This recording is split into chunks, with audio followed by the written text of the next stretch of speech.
नमस्कार मित्रों। कहा जाता है कि हमारे देश में लोग हमेशा से दो चीजें देखना बहुत पसंद करते आए हैं। एक क्रिकेट जो हमारे डीएनए में है, दूसरा बॉलीवुड जिसमें काम करने वाले लोगों को हमारे देश की जनता ने सर आंखों पर बैठाया, उनकी मूवीज देखने के लिए अपनी जेब से पैसे खर्च किए। लेकिन आज जहां क्रिकेट नई ऊंचाइयां छू रहा है और वहीं दूसरी ओर बॉलीवुड धीरे धीरे डूबता जा रहा है। एक तरफ बॉयकॉट बॉलीवुड, दूसरी तरफ रीमेक, ये दोनों चीजें जिससे बॉलीवुड खत्म होता जा रहा है।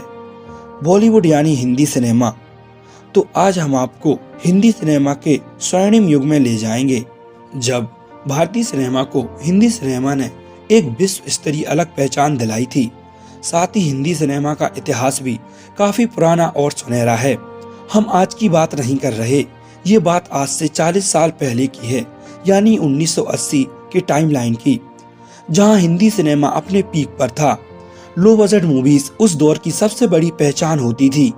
भारत में उस समय सबसे कम बजट की मूवीज बनाई जाती थी। जो मूवी 1 करोड़ भी कमा ले उसे भी सुपरहिट माना जाता था, क्योंकि उस दौर की फिल्में आज की तरह बहुत महंगी नहीं बनती थी। उस दौर में एक्टर की फीस भी बहुत सस्ती होती थी। किसी किसी मूवी का बजट तो 2 से 5 लाख रुपए भी होता था। तो आइए आपको ले चलते हैं बॉलीवुड के उस गोल्डन एरा में। उससे पहले अगर आपने हमारे चैनल को सब्सक्राइब नहीं किया है तो प्लीज सब्सक्राइब कर लीजिए, ताकि आपको ऐसी ही जानकारी से भरी वीडियोस आगे ही मिलती रहे। तो आइए चलते हैं। दोस्तों, सबसे पहले 2 लाइनों में हम समझते हैं हिंदी सिनेमा का इतिहास। जैसा कि आप सब जानते हैं, 20वीं सदी की शुरुआत में भारत एक गुलाम देश था। तो उस समय भारत के पास खुद का एक कैमरा तक नहीं था। इसकी वजह थी भारतीयों की सिनेमा में रुचि न रखना। फिर जब 20वीं सदी के मध्य में पश्चिमी फिल्मों ने भारत में अपनी लोकप्रियता बढ़ाई, तब फिर यहाँ से इंडियन सिनेमा का वजूद अस्तित्व में आया। वैसे तो कहने को बॉलीवुड की शुरुआत राजा हरिश्चंद्र नामक फिल्म से साल 1913 में हो गई थी, लेकिन उस समय तो भारत में अंग्रेजों का राज था। इस वजह से उस दौर में भारतीय फिल्मों की पहचान उस तरीके से नहीं हुई जिस तरीके से होनी चाहिए थी। आपको बता दें कि साल 1931 में दे दे खुदा के नाम पर बॉलीवुड के इतिहास का पहला सॉन्ग आया था। अब 1947 में भारत आजाद हो चुका था, जिसके बाद होता है एक नए युग का जन्म, जब 1960 आया और बॉलीवुड ने भारत के आम आदमी की वास्तविक समस्याओं पर फिल्में बनाना शुरू किया। अब भारत जैसे देश, और खास तौर पर उस दौर में जब भारत गरीबी के निचले स्तर पर था, तब इस वजह से एक आम आदमी उन फिल्मों में अपने आप को देख पा रहा था, जिसके बाद शुरू होता है गोल्डन एरा ऑफ बॉलीवुड। 1960, 1970 और 1980 को हिंदी सिनेमा का स्वर्णिम युग कहा जाता है, क्योंकि गुरुदत्त, राज कपूर, दिलीप कुमार, मीना कुमारी, मधुबाला, देव आनंद और वहीदा रहमान जैसे कुछ यादगार कलाकारों का उस दौर में उदय हुआ था। वैसे बॉलीवुड म्यूजिक इंडस्ट्री के बिना अधूरा है। बॉलीवुड की सफलता का राज उसके उस दौर के सदाबहार गाने ही रहे हैं। बॉलीवुड ने भारतीय सिनेमा को कई प्रतिभाशाली सिंगर और म्यूजिक कंपोजर दिए। अब जब 1970 और 1980 का दशक आया, तब बॉलीवुड ने मूवीज को मजेदार बनाना चालू कर दिया। उनकी स्टोरी लाइन चेंज होती गई। जब राजेश खन्ना, धर्मेंद्र, संजीव कुमार और हेमा मालिनी जैसे और कई बड़े कलाकार ने दर्शकों को अपनी ओर मोहित किया। उस दौर में सबसे बड़े निर्देशक मनमोहन देसाई थे, जो मसाला फिल्मों के जनक माने जाते हैं। मनमोहन देसाई कहते थे, मैं चाहता हूं कि लोग अपने दुख को भूल जाएं। मैं उन्हें उन सपनों की दुनिया में ले जाना चाहता हूं, जहां कोई गरीबी नहीं है, कोई भिखारी नहीं है, जहां भाग्य दयालु है और भगवान अच्छे लोगों की मदद कर रहा है। रमेश सिप्पी के डायरेक्शन में बनी फिल्म शोले उस दौर की एक ब्लॉकबस्टर मूवी थी, जिसने अमिताभ बच्चन को रातों रात सुपरस्टार बना दिया था।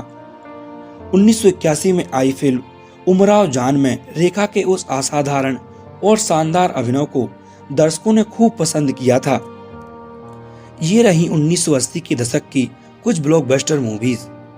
साल 1980 में आई कुर्बानी, जिसमें फिरोज खान और विनोद खन्ना मुख्य किरदार में नजर आए थे, और मात्र 1 करोड़ के बजट में बनी इस मूवी ने उस दौर में 6 करोड़ रुपए की कमाई की थी और पूरे वर्ल्ड में 12 करोड़ का बॉक्स ऑफिस कलेक्शन किया था। ये उस दौर की एक ब्लॉकबस्टर मूवी थी। इसके बाद आई फिल्म क्रांति, जिसने सिनेमा की दुनिया में तहलका मचा दिया था।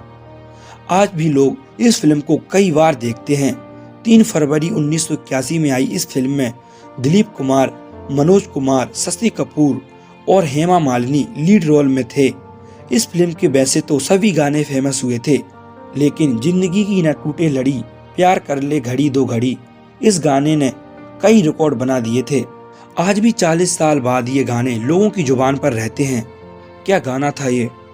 इस फिल्म के निर्देशक मनोज कुमार थे। क्या फिल्म डायरेक्ट करी थी इन्होंने। इस फिल्म का बजट 3 करोड़ रुपए था। फिल्म ने इंडिया में उस वक्त के हिसाब से 10 करोड़ रुपए कमाए थे और पूरी दुनिया में 20 करोड़ रुपए। हिंदी सिनेमा में इस फिल्म ने क्रांति ला दी थी उस दौर में। इसके बाद 3 दिसंबर 1982 में आई फिल्म विधाता, जो बॉक्स ऑफिस पर सुपरहिट साबित हुई। दिलीप कुमार के क्या सुपरहिट डायलॉग थे इस फिल्म में। इस फिल्म में दिलीप कुमार के साथ संजय दत्त, शम्मी कपूर और उस दौर के महान खलनायक अमरीश पुरी का अभिनय था। 2.5 करोड़ के बजट में बनी इस फिल्म ने पूरी इंडिया में 8 करोड़ रुपए का बॉक्स ऑफिस कलेक्शन किया था और पूरी दुनिया में इस फिल्म ने 16 करोड़ रुपए कमाए थे। इसके बाद आई अमिताभ बच्चन की ऑल टाइम ब्लॉकबस्टर मूवी कुली। 2 दिसंबर 1983 को ये मूवी रिलीज हुई थी। इस फिल्म में अमिताभ बच्चन के साथ ऋषि कपूर, कादिर खान, बहीला रहमान मेन कास्ट में नजर आए थे। इस मूवी का बजट 3 करोड़ रुपए था। इसकी टोटल कमाई थी 11 करोड़ रुपए। इसके बाद आई जितेंद्र की फिल्म तोहफा। 1984 में आई इस फिल्म में उस दौर की महान नायिका श्रीदेवी और जितेंद्र मुख्य किरदार में थे। इस फिल्म को बनाने के लिए 2 करोड़ रुपए का बजट लगा था और इसने कुल 10 करोड़ रुपए का बॉक्स ऑफिस कलेक्शन किया था। अब जरा सोचिए, जितना इन मूवीज का बजट है और जितनी कमाई है, उतने रुपए तो आज की फिल्मों में 5 मिनट का कैमियो करने से कलाकार कमा लेते हैं। उस जमाने में फिल्मों की जितनी कुल कमाई होती थी, उससे ज्यादा तो आज के दौर में यूट्यूबर 20 मिनट की शॉर्ट फिल्म डालकर कमा लेते हैं। लेकिन उस जमाने की बात ही अलग थी। उस दौर ने ही हमें दिलीप कुमार, राजेश खन्ना, राजकुमार, अमिताभ बच्चन, धर्मेंद्र, जितेंद्र, अमरीश पुरी, प्रेम चोपड़ा, ऋषि कपूर, मिथुन चक्रवर्ती और शशि कपूर जैसे सुपरस्टार दिए। असली स्टारडम तो इनका था। आज या आगे इनके जैसे कलाकार हिंदी सिनेमा को नहीं मिलेंगे। बरसों तक इन्होंने बॉलीवुड पर राज किया। लोगों का इनके साथ एक इमोशनल टच बन गया था, क्योंकि वे आज की तरह दिखावा नहीं करते थे। आज तो अभिनेता अपना फेम बनाने के लिए किसी भी हद तक जा रहे हैं। आज का जमाना बदल रहा है, उसके साथ ही लोगों का नजरिया और रुचि भी बदल रही है। कभी लोग ब्लैक एंड व्हाइट टीवी में खुश थे, फिर कलर टीवी आए, फिर रेडियो से लेकर और न जाने कितने ही मनोरंजन के साधन आए और आगे भी आते रहेंगे। आज का दौर बदल चुका है। आज लोगों के पास स्मार्टफोन, लैपटॉप और टैबलेट जैसे कई आधुनिक उपकरण मौजूद हैं। कुल मिलाकर आधुनिकता बढ़ती जा रही है और साथ ही सुविधा भी। अब लोग थिएटर जाने के बदले फिल्मों का इंतजार OTT प्लेटफॉर्म पर आने का कर लेते हैं। Amazon, नेटफ्लिक्स और हॉटस्टार, इन सब ने आज थिएटर की जगह ले ली है। आज सिनेमा घरों की भीड़ कम होती जा रही है। बॉलीवुड खत्म का ट्रेंड आज ही से नहीं बल्कि 80 के दशक में भी चला था। साउथ इंडस्ट्री इंडियन सिनेमा में आज से नहीं बल्कि पुराने समय से ही है। श्रीदेवी, जितेंद्र, AR रहमान, ये सब उस दौर के कलाकार हैं। सब साउथ से ही आए हैं। बॉलीवुड के खत्म होने की बात पहले भी होती रही है, लेकिन ये कभी खत्म नहीं होगा।